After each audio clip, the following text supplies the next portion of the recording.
Buongiorno cari amici, benvenuti anche oggi nel canale del vostro Marietto Veneziano. Oggi vi voglio raccontare quando il vostro Marietto ha capito chi era la Simo. Allora, voi dovete pensare che il vostro Marietto a 23 anni aveva la patente a macchina. Prima di tutto vi voglio dire, se non l'avete ancora fatto, di iscrivervi al canale di Hildegarda e del Marietto Veneziano e di venirci a trovare nei nostri gruppi Facebook e anche al gruppo di Telegram, dove ogni lunedì sera ci incontriamo per dei studi di esoterismo. Bene, cari amici, e se vi avanza anche un bel super like e un'attivazione alla campanella. Bene, adesso iniziamo col racconto a fantasia, sempre a fantasia mi raccomando, di quando il vostro Marietto a 23 anni ha capito chi era la Simo. E qui siamo verso le 5 di sera, alle 6, era estate e il vostro Marietto con la Simo si siedono in una montagnetta a circa 700 metri di altezza, dove c'era una bella vista, ai bordi, su una panchina, ai bordi di un bosco. A un certo punto la Simo dice: vieni Marietto che ti voglio spiegare una cosa. Quindi Marietto si siede e a un certo punto cosa succede? La Simo si trasforma in un uomo con un bel abito grigio, luminoso, sapete quelli che sono luccicanti, con una bella camicia bianca, una cravatta rossa, e quest'uomo aveva la barba, a che il Marietto incomincia a pensare: qui devo essere impazzito, perché prima c'era la Simo e adesso c'è un signore che non so chi è. Insomma, questa panchina era una panchina, sapete, di quelle da bella vista, per vedere il panorama, però dietro aveva il bosco, no? Al che il Marietto gli dice: ma scusi, dove è andata la Simo? E questo signore o questa signora dice: sono io la Simo. E io, cioè il vostro Marietto, lo guarda e a un certo punto pensava di essere impazzito.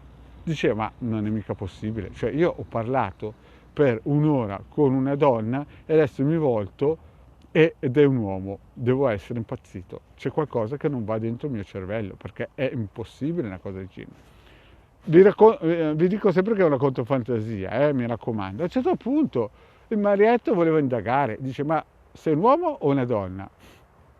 E questa persona mi dice: guarda, io ti ho sempre detto che sono la sacerdotessa nera della città e governo io la città, e questo è vero. La Simo mi aveva sempre detto in macchina, ogni tanto saltava fuori con la trovata: io sono la sacerdotessa nera della città bene.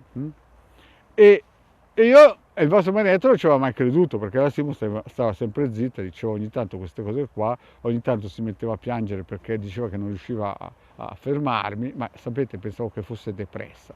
E però questa volta qua si trova davanti un uomo e il vostro Marietto era un pochettino sulle sue. Diceva il Marietto fra di sé: ma è mica possibile che io sono andato in giro con un uomo pensando che fosse una donna?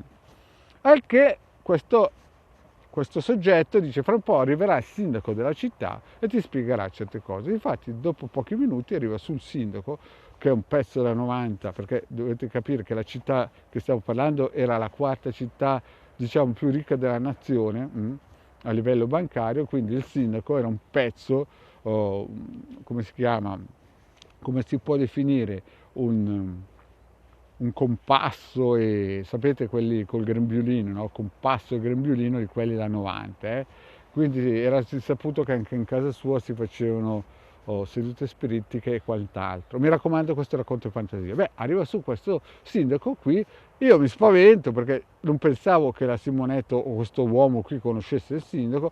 Viene lì, mi parla, molto gentile, mi dice tante cose belle, io non ho mai visto quella persona così gentile nei miei riguardi, e poi se ne va. Mi volto verso questo essere, questa Simonetta, Simonotto, come possiamo chiamare, e dico: ma come fa a essere così gentile? E lui mi dice, o lei mi dice: lui fa così per il semplice fatto che ci sono io, perché ha paura di me. Al che io a un certo punto dicevo che sono pazzo, sto parlando con una donna o con un uomo, non ho mica capito. Allora gli chiedo: ma tu sei un uomo o una donna? E la Simonetto mi dice: io non sono né uomo né donna. Allora, io avevo già le idee poco chiare prima, e dopo non ce l'avevo più per niente, né chiare né poco chiare. proprio non capivo più niente. E ho pensato, ma io con chi sono andato in giro finora, visto che mi dice che non è né un uomo né una donna?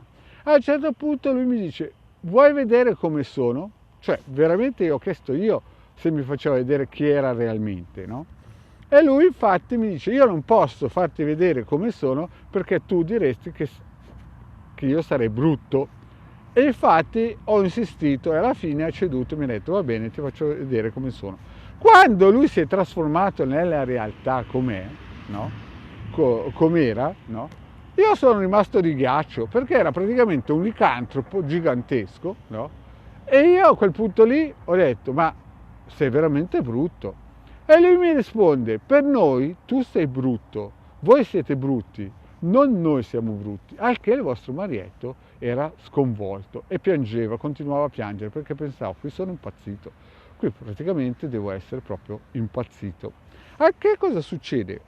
Il marietto tenta ancora una carta e gli dice, ma quanti siete voi? A un certo punto lui mi dice, siamo in tanti e siamo sempre stati qua. Al che io lo guardo e dico, ma dove sono? E lui mi dice, voltati. Io mi sono voltato dalla panchina verso il bosco e ce n'erano altri 6 o 7 intorno a noi che ci stavano fissando.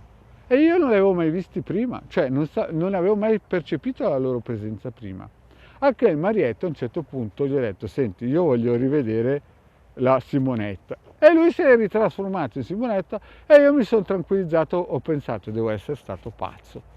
Devo aver avuto mezz'ora di pazzia e adesso sono tornato io normale. Al che ci salutiamo, perché io volevo scappare, volevo andarmi via da quella situazione lì perché dicevo qui devo essere stato pazzo per mezz'ora, devo aver capito tutto e il contrario di tutto, salto in macchina, vado via piangendo, anche perché la Simonetta o quell'uomo lì mi diceva che era il padrone della città, che era lui che faceva queste messe nere, più che nere erano degli incontri esoterici e che lui praticamente o lei era il sacerdote o la sacerdotessa. Al che io ho pensato, beh, se io sono insieme a lei, praticamente lei mi darà un posto importante nel municipio, no? Al che mentre io vado via da solo,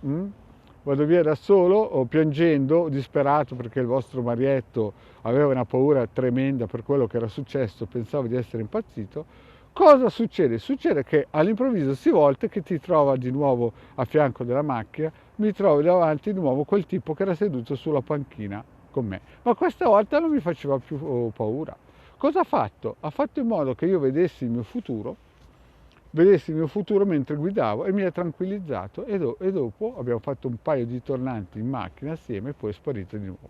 Bene cari amici, questo è un racconto di fantasia, lo sapete che il vostro marietto le racconta grosse, non dovete credere a niente a quello che vi ho detto, era solamente per così dire qualcosa di esoterico e il vostro marietto vi invita ancora a venire a trovare nei gruppi di Facebook o di iscriversi al canale di Hildegarda e Marietto Veneziano. Grazie cari amici e alla prossima, ciao!